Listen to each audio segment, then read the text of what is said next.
Hello everyone, welcome to my YouTube channel Learning to Its Best. Today we will look into the poem स्वर्ग बना सकते हैं by Ramdhare Singh Dinkar. This poem is included in class 10 ICSE syllabus. So let's begin. स्वर्ग बना सकते हैं। धर्मराज, यह भूमि किसी की नहीं क्रीत है दासी, है जन्मना समान परस्पर इसके सभी निवासी।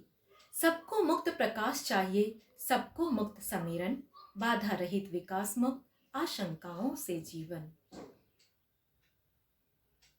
प्रस्तुत अंश रामधारी सिंह दिनकर जी की प्रसिद्ध रचना कुरुक्षेत्र से ली गई है। इसमें भीष्म पितामह का धर्मराज युधिष्ठिर को दिया गया अंतिम उपदेश है कि अगर हम प्रकृति से मिलने वाली सभी वस्तुओं का उपभोग मिल बांट कर करें तो इस पृथ्वी को स्वर्ग बना सकते हैं। इन पंक्तियों में भीष्म पितामह धर्मराज युधिष्ठिर को उपदेश देते हुए कहते हैं कि हे युधिष्ठिर, धर्मराज यहाँ पर युधिष्ठिर को संबोधित है। यह धरती किसी की खरीदी हुई दासी नहीं है। क्रीत का मतलब खरीदी हुई, तो यह धरती किसी की खरीदी हुई दासी नहीं है। इस पर जन्म लेने वाले सभी एक समान हैं, सभी का समान अधिकार है। उन सभी लोगों को खुला आसमान चाहिए जिससे वे धूप और खुली हवा का समान आनंद ले सके। साथ ही सभी को आगे बढ़ने का अवसर मिले, किसी प्रकार की बाधा उनके विकास को न रोके और न ही किसी के मन में किसी के लिए कोई संदेह हो। यानी इस धरती को स्वर्ग बनाने का यही एकमात्र तरीका है। धरती, आसमान, हवा सबके लिए एक समान है, उन पर सबका समान अधिकार है। लेकिन विघ्न अनेक अभी इस पथ पर अड़े हुए हैं। मानवता की राह रोककर पर्वत अड़े हुए हैं। न्यायोचित सुख सुलभ नहीं, जब तक मानव मानव को, चैन कहाँ धरती पर तब तक शांति कहाँ इस भाव को। इन पंक्तियों में भीष्म पितामह धर्मराज युधिष्ठिर को उपदेश देते हुए कहते हैं कि इस धरती को स्वर्ग बनाने के मार्ग में अनेक बाधाएं खड़ी हैं। विघ्न का मतलब बाधाएं। यहाँ कभी मानव जीवन में पनपने वाले भेदभाव, स्वार्थ और असमानता की भावना की चर्चा कर रहे हैं, जो मनुष्य और उसके सुख के बीच पर्वत के समान रास्ता रोककर खड़े हैं। जब तक मनुष्य को न्याय रूपी सुख नहीं मिलेगा, न्यायोचित का मतलब न्याय रूपी सुख, तब तक मनुष्य को चैन नहीं आएगा। अतः कवि ऐसा संसार बनाना चाहते हैं, भव का मतलब संसार, ऐसा संसार बनाना चाहते हैं जहां सभी को न्याय के अनुसार अधिकार के साथ चैन और शांति मिले। जब तक मनुष्य का यह सुख भाग नहीं सम होगा, शमित न होगा कोलाहल, संघर्ष नहीं कम होगा, उसे भूल वह फंसा परस्पर ही शंका में भय में, लगा हुआ केवल अपने में और भोग संचय में।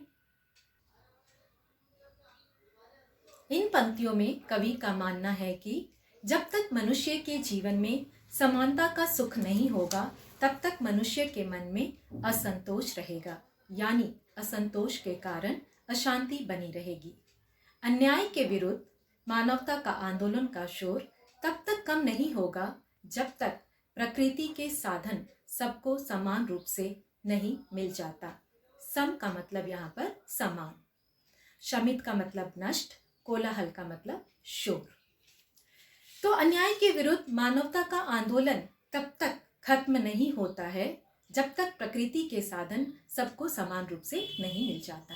तात्पर्य यह कि कोलाहल और संघर्ष की समाप्ति तभी हो सकती है जब मनुष्य अपने स्वार्थ को छोड़कर परस्पर तालमेल से जीवन व्यतीत करेगा। लेकिन वास्तविकता तो यह है कि आज मानवता के धर्म को भूल गया है। इसलिए मनुष्य मनुष्य को संदेह की दृष्टि से देखता है। शंका का मतलब संदेह। मनुष्य के अंदर ईर्ष्या, द्वेष, नफरत तथा स्वार्थ की भावना पनपने लगी है और उसे पूरी तरह से जकड़ कर रख दिया है। इसी भावना के कारण मनुष्य लालचवश भोग और संचय यानी कि जमा करने की प्रवृत्ति में लगा हुआ है।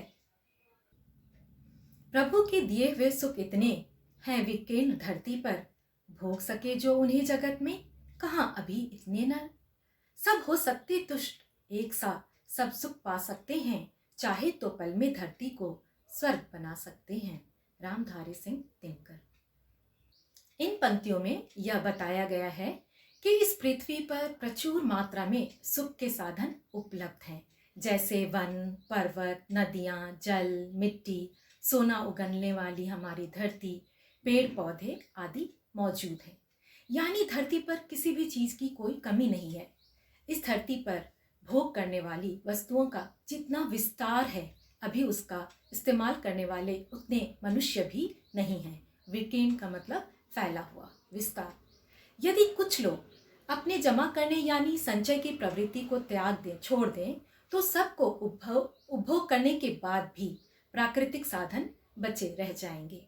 तात्पर्य यह कि मनुष्य स्वार्थ रहित होकर यदि इन सुखों को समानता पूर्वक भोगे तो सबको सुख प्राप्त होगा और सभी संतुष्ट भी रहेंगे। अतः यह धरती स्वर्ग के समान सुंदर बन जाएगी।